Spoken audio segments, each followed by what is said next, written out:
Muito bem, vamos para a lição de número 5. Faremos agora o resumo dessa lição muito importante, os inimigos do cristão. Nós temos pelo menos três inimigos, o diabo, a carne e o mundo. Esses três inimigos estão constantemente, 24 horas, lutando contra a nossa santidade, lutando contra o nosso ânimo espiritual, lutando contra a nossa salvação, mas nós temos também o amigo, né? Nós estamos falando aqui dos inimigos. Temos que estudar o inimigo para que possamos nos defender melhor, mas nunca esquecermos que temos um amigo, nosso amigo é Jesus, nos fortalecendo a cada dia. O nosso texto áudio se encontra em Gálatas capítulo 5, versículo 25 e 26, onde diz: se vivermos no Espírito, se vivemos no Espírito, andemos também no Espírito. Não sejamos cobiçosos de vanglórias, irritando-nos uns aos outros, invejando-nos uns aos outros. É o conselho do apóstolo Paulo. A verdade prática diz: na jornada da fé, há inimigos que tentam nos atrapalhar, o diabo, a carne, o mundo e o mundo. Mas em Cristo somos mais do que vencedores. Em Cristo somos mais do que vencedores. Leitura bíblica em classe se encontra em Romanos capítulo 6, do versículo 11 ao 14, e 1 João capítulo 2, versículo 15 ao versículo de número 17. Nós vamos agora para a introdução, aonde está dizendo: na jornada da vida cristã, não nos deparamos com perigos que ameaçam a trajetória do nosso caminho para o céu. Nela encontraremos três inimigos que buscam nos atrapalhar: o diabo, a carne e o mundo. Esses três inimigos são terríveis, mas a carne, o diabo e o mundo eles trabalham externamente contra nós. No entanto, a carne está do lado de dentro. É a nossa própria natureza pecaminosa trabalhando, né? Trabalhando contra nós, trabalhando contra a santidade de Deus, contra aquilo que Deus tem como propósito final para cada um de nós. Parte primeira: o primeiro inimigo do cristão, o diabo. No item 1, o diabo é real. É interessante falar isso porque muitas das vezes o inimigo, isso também é uma das estratégias do inimigo, para que as pessoas pensem que ele não é real, para que as pessoas pensem que é um conto de carochinha. Então a existência do diabo como pessoa, ela é descrita na Bíblia Sagrada, né? Ela é descrita na Bíblia Sagrada e deixa bem clara a existência dele e o propósito dele contra o homem, contra o ser humano. Isso é muito claro. Então é descrita desde o primeiro livro de Gênesis, é descrita a ação dele, e a ação dele está em Gênesis, está em 1 Crônica, descrito na Bíblia, no livro de Jó, no livro de Salmos, Isaías, Ezequiel e Zacarias. O Novo Testamento mostra a atuação do diabo por cerca de 25 vezes das 29 passagens dos evangelhos em que Jesus o menciona. Em seu ministério, nosso Senhor atesta a realidade de Satanás. Então Jesus deixou bem claro que o inimigo, ele é real. Então diz aqui em Mateus 13:39, o inimigo que o semeou. Então Jesus está falando ali, falando que dentro da colheita, né, também tinha o joio, também tinha tem o trigo, mas tinha o joio. E diz assim: o inimigo que semeou é o diabo, e a ceifa é o fim do mundo, e os ceifeiros são os anjos. Então nós temos que tomar esse cuidado, porque o inimigo, ele está semeando. Aqui Jesus está dizendo, ele semeou. Olha o perigo. Por quê? Porque se as pessoas hoje acham, né, não, o diabo não é real. Alguns dizem, o diabo não existe. Por quê? Porque enquanto eles estão pensando nisso, enquanto você pensa que o seu inimigo é fraco e menospreza o seu inimigo, você está então deixando de se preparar para vencê-lo. No item 2 aqui, a descrição de Satanás. As Escrituras Sagradas descrevem Satanás como um ser espiritual que pertencia a uma ordem angelical dos querubins, sendo o mais exaltado deles. Então, a Bíblia deixa bem claro. Aqui tem um comparativo quando fala em Ezequiel 28, versículo 12, filho do homem, levanta uma lamentação sobre o rei de Tiro. Aqui, nessa descrição do rei de Tiro, nós entendemos que é uma figuração de Satanás. Diz-lhe, assim diz o Senhor Jeová, tu és o aferidor da medida, cheio de sabedoria e perfeito em formosura. Ou seja, Deus fez o inimigo e o inimigo, ele tinha todo o seu entendimento, ele tinha o seu intelecto, ele tinha também a sua formosura, e diz assim, no versículo 14, tu eras querubim ungido para proteger, te estabeleci no monte santo de Deus estavas, no meio das pedras afogueadas andavas. Então o inimigo, ele era um querubim, e o querubim é uma classe alta, angelical, né? Nós entendemos que acima dos querubins está o arcanjo Miguel, então é uma classe de anjo poderosíssima, e o inimigo, ele também comandava uma terça parte dos anjos ali no céu, porque quando ele cai, ele também engana essa terça parte. E em Judas, no Judas, no versículo 9, que Judas tem apenas um capítulo, né? Em Judas, no versículo 9, deixa bem claro, a palavra do Senhor deixa bem claro que houve o que? Houve ali uma disputa. Então diz assim, ó, por ele pertencer a uma ordem elevada, está registrado que o arcanjo Miguel contendeu com Satanás. Então, quando houve aquela disputa, quem foi ele contender? Quem foi? Deus mandou qual anjo? Mandou um anjo forte, mandou um anjo que poderia combatê-lo, que poderia fazer frente a ele. E esse anjo é o arcanjo Miguel que foi ali combatê-lo. No entanto, eu até gosto muito de frisar isso, a arma que o arcanjo Miguel usou, tanto ali para contender a respeito do corpo de Moisés e venceu, quanto também lá em Apocalipse capítulo 12, quando haverá uma batalha nos céus, no meio da grande tribulação, que Satanás é expulso, também ele diz que arcanjo Miguel com seus anjos batalhou contra o dragão e os seus anjos e venceu e derrubou o diabo por terra. Ali também a Bíblia deixa bem claro que o arcanjo Miguel vence pela palavra do testemunho, o arcanjo Miguel vence pelo sangue do Cordeiro. Então nós vamos vencer também usando as mesmas armas, que é a palavra de Deus, e é pelo sangue do Senhor Jesus Cristo, pelo sacrifício de Cristo, é que nós vencemos. Então nessa disputa a respeito do corpo de Moisés, diz a Bíblia, deixa bem claro, o arcanjo Miguel não ousou pronunciar a palavra de maldição, juízo de maldição contra Satanás. De fato, Satanás é o chefe dos anjos caídos, ele possui poder, porém suas ações são limitadas. Por que são limitadas? Porque ele sempre tem. Por exemplo, no caso de Jó, quando ele foi fazer aquela tentação sobre Jó, Deus disse a ele, né? Olha, você não toca em Jó. Depois disse a ele assim, você pode tirar a saúde dele, mas não vai matá-lo. Então há uma limitação, porque Deus sempre estará no controle de todas as coisas.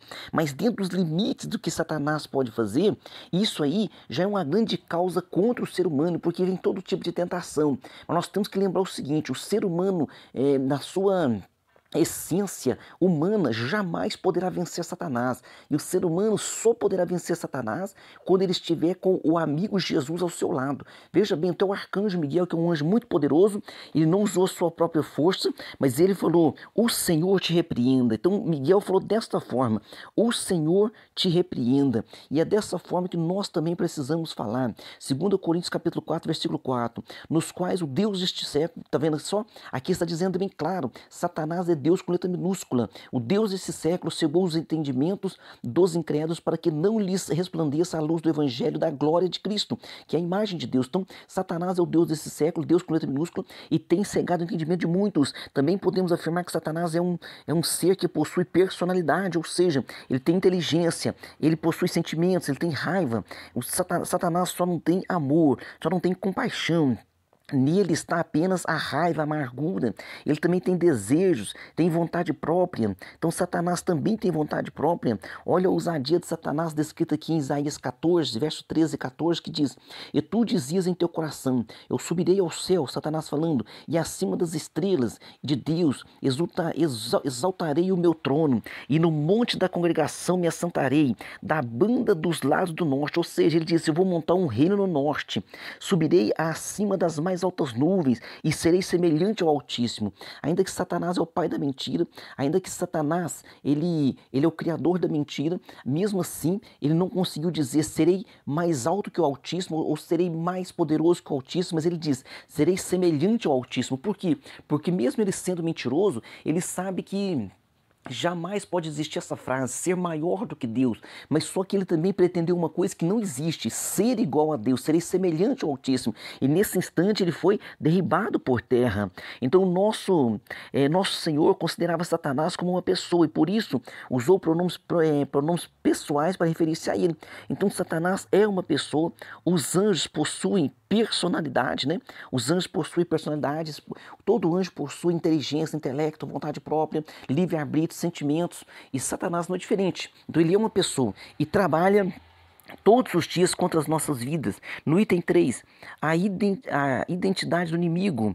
Podemos conhecer o inimigo por meio dos nomes que a Bíblia usa para descrevê-lo. Então a Bíblia usa serpente, refere-se à sua sagacidade e astúcia, né? Porque ali no Éden enganou a mulher. A palavra usa também o termo para referir-se ao inimigo de Satanás, mencionado 52 vezes, 52 vezes, porque significa o que? Satanás significa adversário, opositor, ele é adversário de Deus, opositor das coisas de Deus, é adversário do homem também. A palavra diabo também se refere ao inimigo, aparece 35 vezes, significa acusador.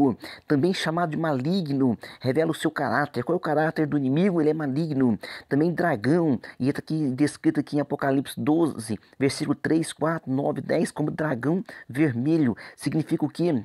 A sua ferocidade, quanto que o inimigo, né, ele tem raiva da humanidade, porque a humanidade foi feita por Deus, Deus a ama e morreu pelo ser humano, e o ser humano tem chance de salvação e pode se arrepender, por isso que o inimigo trabalha ferozmente contra as nossas vidas. Também o inimigo é chamado de tentador, a ação tentadora no campo da mentira e da imoralidade. Nós vamos ver isso lá em Atos capítulo 5, versículo 3, né, porque ali por uma falta de vigilância daquele casal, as pessoas estavam vendendo suas propriedades e levando aos pés dos apóstolos para ajudar na obra, mas Ananias e Safira quiseram enganar. Eles não precisavam ter vendido, não precisavam ter dado nada, mas foram enganar, vão vender por tanto e falar que foi tanto, nós vamos reter a metade, que vamos reter uma parte e vamos mentir. Então disse então Pedro, Ananias, porque encheu Satanás o teu coração, ele é tentador, ele enche o coração, ele traz o prato para que a pessoa, né, participe daquele manjar pecaminoso, para que mentisse ao Espírito Santo e retivesse parte do preço da herdade. Então depois Pedro diz, se você retendo ela era tua, então para que você foi fazer isso? E Pedro deixa bem claro, não mentiste aos homens, mentiste a Deus, mentiste ao Espírito Santo. Então também chamado de enganador. Então o inimigo, ele é um enganador e está e sempre, né, ele nos acusa diante de Deus e ele tenta enganar por todas as maneiras o ser humano, também chamado de Belzebu, chefe dos demônios, Belial, que é pessoa má, sem valor. Esses nomes, é, esses nomes, esses nomes revelam uma natureza cruel, perversa e destruidora do nosso inimigo. Então o inimigo das nossas vidas tem todos esses títulos porque descreve verdadeiramente a sua personalidade, a sua sagacidade e o quanto o inimigo trabalha contra as nossas vidas. Na parte 2 aqui, o segundo inimigo do cristão é a carne. Essa é perigosíssima, por quê? Porque essa é o inimigo que trabalha dentro de cada um de nós. Conceito bíblico de carne. Há 4 definições para a palavra carne na Bíblia. Vocês precisam entender bem, viu? Carne, a qual nós vamos combater, é a carnalidade. Não é bem nosso corpo, não. Porque tem pessoas que vão dizer, né? Ah, eu vou dar uma chicotada aqui no meu corpo, eu vou retalhar meu corpo de forma alguma. Isso é coisa do inimigo sobre a cabeça da pessoa para perturbar a sua mente. Mas nós temos que vencer a carnalidade. Então, primeiro, o tecido muscular do corpo humano e dos animais, né? Isso significa carne. Segundo, o corpo humano inteiro, também é chamado de carne. Terceiro, o ser humano, segundo a sua fragilidade e mortalidade, também é chamado de carne, ou seja, nossa carne é frágil, poder morrer a qualquer momento, se bater o carro, morre.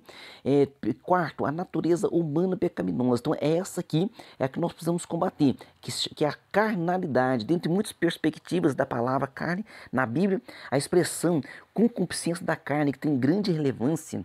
Então, essa é o nosso principal alvo na nossa batalha cotidiana, é que nós possamos vencer, é que nós possamos, porque diz aqui em 1 João 2, versículo 16, porque tudo que há no mundo, quais são as coisas que há no mundo? Aí vai dizer que ó, a concupiscência da carne, a concupiscência dos olhos, a soberba da vida não é do Pai, mas do mundo. Precisamos vencer cada dia batalhar. Quando o apóstolo João usa o termo, ele se refere à satisfação carnal. Então o que é carnalidade? Que nós precisamos combater a satisfação carnal em todas as suas dimensões, seja glutonaria, sensualidade, bebedeira, relações sexuais ilícitas. A expressão revela que não há critério ou norma moral num contexto em que a pessoa busca o prazer individual e esse prazer individual que ele está buscando é ditado por uma tendência a qual vem do mundo, a qual é mundana. Isso é egoísmo em grau elevado. Vamos para o item 2 aqui, a carne no Novo Testamento. Na perspectiva do Novo Testamento, o termo grego, né, charche, isto é carne, então é uma referência. Então aqui quando nós vamos ver, ele é uma referência direta É uma referência direta à totalidade da natureza, referência direta à totalidade da natureza humana pecaminosa, à parte de Deus, ou seja, distante de Deus, degradada, sem a presença do Espírito Santo. Em suas cartas, o apóstolo Paulo evidencia o que uma natureza denominada pela carne pode produzir. Então, o que a natureza dominada pela carne pode produzir? Então, deixa bem claro isso, ó, porque as obras da carne são manifestas, quais são? Prostituição, impureza, lascívia, idolatria, feitiçarias, inimizades, porfias, emulações, iras, pelejas, dissensões, heresias, inveja, homicídios, bebedias, glutonarias e coisas semelhantes a estas, acerca das quais vos declaro, como já vos antes disse, que os que cometem tais coisas não herdarão o reino de Deus. Ou seja, quem andar em sua carnalidade, se andarmos em nossa carnalidade, se cumprirmos a concupiscência da nossa carne, não poderemos ver Deus. A carne opõe-se a Deus e aos seus propósitos, pois ela tenciona caminhar de modo independente ao Altíssimo. Seu desejo e vontade estão fora dos planos divinos. Ela faz com que o ser humano haja como se fosse o próprio Deus, ou seja, quem manda em mim sou eu faço do jeito que eu quero, e assim a carnalidade vai predominando sobre as nossas vidas. O item 3, a palavra doutrinária, a perspectiva doutrinária da palavra carne. Então, a perspectiva doutrinária.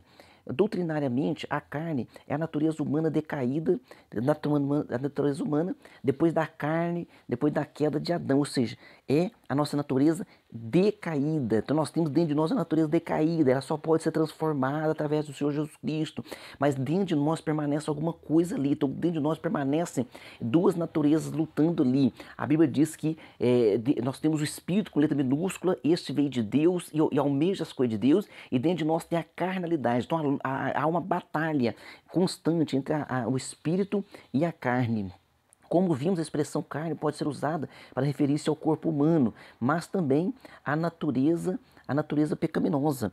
Então nós temos que observar, veja bem, Romanos 8,6, porque a inclinação da carne é morte, mas a inclinação do Espírito é vida e paz. Porque a inclinação da carne é morte, mas a inclinação do Espírito é vida e paz. Então, se nós observarmos a carne, nós vamos, quando fala morte, aqui fala da morte espiritual. Então, se nós começarmos a alimentar a nossa carne, se nós começarmos a fazer as coisas que a nossa carne deseja, nós vamos automaticamente morrer espiritualmente, esfriar espiritualmente. É esse o cuidado que nós precisamos ter. Nesse sentido, embora uma mesma palavra possa trazer sentidos diferentes, não há razão de confundir-se, né, a palavra carne como corpo e a palavra carne como natureza pecaminosa. Então tem essa diferença que nós podemos tranquilamente, né, observar na palavra de Deus. Então existe a carne, que é o nosso corpo. O nosso corpo ele é para a glória de Deus. O nosso corpo, toda a obra que nós fizermos, faremos através do corpo. Então você vai para a igreja, você ajuda as pessoas, você ora, você jejua, você canta hinos, você vive a vida, você abraça sua esposa, você abraça seu filho, você vive. Então o corpo é de Deus, o corpo foi dado por Deus, é bênção de Deus. Agora, dentro de nós, aquela natureza caída de Adão é que é o problema. Então é bem diferente da natureza pecaminosa. Logo é reconhecido como, por exemplo, a idolatria é uma obra da carne, ou seja, natureza humana pecaminosa. Então a idolatria, ela é uma obra da carne. E nós falamos ali, né, sobre vários itens que são a obra da carne. Paulo falou assim, ó, e coisas semelhantes a essa. Então, como nós descrevemos as obras da carne, não significa que seja apenas aquilo. Tudo que nos afasta de Deus, tudo que é contrário à santidade de Deus, isto são obras da carne. Nós precisamos nos colocar na posição de verdadeiros adoradores e agradarmos ao nosso Deus. Parte 3, o terceiro inimigo do cristão, o mundo. Então, no item 1, perspectivas bíblicas da palavra mundo. Então, há 5 conotações, né, bíblicas para a palavra mundo. Então, a primeira, a terra. Então, aí a Bíblia deixa bem claro, né? Vamos olhar aqui, ó, em Salmos 24:1, do Senhor é a terra e a sua plenitude, o mundo e aqueles que nele habitam. Quando fala o mundo, significa o quê? O planeta, as galáxias, tudo pertence a Deus, tudo está na mão de Deus. Agora existe a palavra mundo no sentido de mundanismo, que nós vamos falar aqui daqui a pouco. Então, 2 aqui, o conjunto das nações conhecidas, também é o mundo. 3, a raça humana, também é o mundo, né? João 3,16, porque Deus amou o mundo. O que é o mundo? As pessoas, os seres humanos. 4, o universo. 5, os que opõem-se a Deus. Então, estes têm o diabo como chefe e vivem na impiedade. Então, o mundanismo, esse se opõe a Deus e vivem na impiedade. Então, é isso que nós precisamos tomar cuidado. Então, de modo geral, a Bíblia usa a palavra mundo para descrever duas grandes realidades. Letra A, o planeta Terra em que habitamos, né? Letra B, as pessoas que vivem de maneira independente de Deus. Então, a passagem de 1 João 2,15, quando diz que é para não amarmos o mundo, então aqui é bem claro, quando dizendo, né? É dizendo para nós não amarmos o mundo. Olha a diferença. Não ameis o mundo. Agora, João 3,16, porque Deus amou o mundo. O mundo ali são seres humanos. Agora aqui o mundo é o sistema mundano. Não ameis o mundo, nem o que no mundo há. Se alguém ama o mundo, o amor do Pai não está nele. Se alguém ama o mundo, o amor do Pai não está nele. A ideia é de que uma sociedade separada de Cristo, né, se manifesta contrariamente a Deus. Então nós estamos vendo o agir de Satanás, porque ele é o príncipe deste século, ou seja, ele é o Deus deste mundo, com letra minúscula, do sistema mundano. Então nós vamos ver que a cultura, muitos filmes você vai ver ali mensagens subliminares, muitas músicas você vai ver mensagens subliminares. Então a cultura, existe essa cultura mundana. Então o inimigo está trabalhando na cultura e nós precisamos o quê? Precisamos trabalhar de modo a glorificar o nome do Senhor Deus também. Então na epístola nós vamos ver esses vícios, né, são chamados, então nós vamos ver que tem 3 vícios ali, quais são concupiscência da carne, concupiscência dos olhos e a soberba da vida. Os 3 níveis, vamos falar agora no item 2 desses 3 níveis de vícios infames, os quais desagradam a Deus. A concupiscência da carne, dos olhos e a soberba da vida. Então, letra A, concupiscência da carne. A concupiscência da carne tem a ver com a natureza humana completamente dominada pelo pecado, corrompida, decaída, todo o ato do corpo para fins maléficos e imorais. Isso é a concupiscência da carne. Essa é a concupiscência da carne. E nós temos também na letra B, nós temos a concupiscência dos olhos. A concupiscência dos olhos tem a ver com tudo o que envolve a mente e a imaginação. Ela cria o desejo pelas coisas pecaminosas oferecidas pela mídia, música, filmes, literatura, de uma maneira, a cultura de uma maneira geral, né? A cultura a qual o inimigo, né, coloca o seu dedo ali, implementa suas astúcias sobre aquela cultura. Então nós temos que tomar esse cuidado, inversão de valores, tudo isso na internet hoje tem coisas boas e tem o inimigo ali também sorrateiramente trabalhando, e nós temos que ter esse entendimento através do Espírito Santo. Letra C, a soberba da vida. Esse nível de vício expressa a autoglorificação do homem no pecado, denotando seu egoísmo, vanglória e ateísmo. Nós temos então um grande cuidado, porque a soberba da vida, até mesmo nos nossos cultos, aonde, né, ao invés de nós cantarmos hinos de adoração, de louvor a Deus, nós estamos, muitas das vezes, o nosso culto, ao invés de ser cristocêntrico, ele está sendo egocêntrico. Nós temos que tomar este cuidado. No item 3, que é da última parte, vencendo o mundo. Vamos vencer o mundo em nome de Jesus. Há um sistema carnal que age sob o controle do maligno, que busca nos remover do caminho que leva ao céu por meio de ideologias anticristãs, estilo de vida que não glorificam a Deus e formas contrárias aos valores do Evangelho. Para vencer essas investidas, é preciso ter uma vida cheia do Espírito Santo, é preciso também viver plenamente em Cristo, fazendo a vontade de Deus. Então é preciso que enchermos do Espírito e não vos embriagueis no vinho que há contenda, ou seja, não perca o seu tempo com as coisas que são do mundo, mas enchei-vos do Espírito Santo. E ver São Mateus capítulo 7, versículo 21. Nem todo aquele que me diz Senhor, Senhor, entrará no reino dos céus, mas aquele que faz a vontade do meu Pai que está no céu. Ou seja, servir a Deus não é blá blá blá, não é conversação. Servir a Deus é atos, é atitudes. É isso que nós precisamos. Servir a Deus de todo o nosso coração, de todo o nosso entendimento. Então nós temos a sublime promessa em Tiago capítulo 4, verso 7. Está citado errado aqui na revista, viu? Não é Tiago 5, 7, Tiago 4 e 7, dizendo, a palavra de Deus nos assegura: resistir ao diabo e ele fugirá de vós. Então, se nós fizermos a vontade do nosso Senhor, nós precisamos resistir ao diabo e ele fugirá de nós. Amém? Vamos para a nossa conclusão. O apóstolo Pedro nos adverte a respeito do plano do inimigo de nos tragar, ou seja, de nos engolir, de nos enganar. Mas de destruir a obra de Cristo. Ele quer enfraquecer a nossa caminhada para os céus. A ação diabólica é feita mediante ataques do inimigo. Mas nós temos o nosso ajudador, nós temos o nosso Deus. Sede sóbrios, vigiai, porque o diabo, vosso adversário, anda ao redor, bramando como leão, procurando a quem possa tragar. Então o inimigo está trabalhando 24 horas para nos derrubar. Mas Jesus, o nosso Deus, Jesus deixou claro, Deus não dorme, Deus jamais cessa de trabalhar ao nosso favor. E a própria Bíblia diz, né, que os anjos trabalham ao nosso favor. Gálatas 5,16, digo, porém, andai em espírito e não cumprireis a concupiscência da carne. Precisamos andar em espíritos. Efésios 6,10, no demais, irmãos meus, fortalecei-vos no Senhor e na força do seu poder. Amém? Vamos para nossas perguntas. Número 1, o que o Senhor Jesus atestou no seu ministério? Ele atesta que Satanás é real, que ele existe, né? Pergunta 2, cite ao menos 3 nomes que podemos conhecer o inimigo pela Bíblia, né? Então é chamado de serpente, é chamado de Satanás, é chamado de adversário, de maligno. Pergunta 3, o que a expressão concupiscência da carne revela? Revela que não há critério ou norma moral num contexto em que a busca pelo prazer individual dita a tendência. Então é o que? É o egoísmo em grau elevado. Então a concupiscência da carne, a pessoa está fazendo o que? Os desejos da carne, está satisfazendo a sua carne, no entanto o seu espírito dentro dela, com letra minúscula, fica gemendo, porque o espírito dentro de todo ser humano, o espírito tem sede de Deus e quer Deus.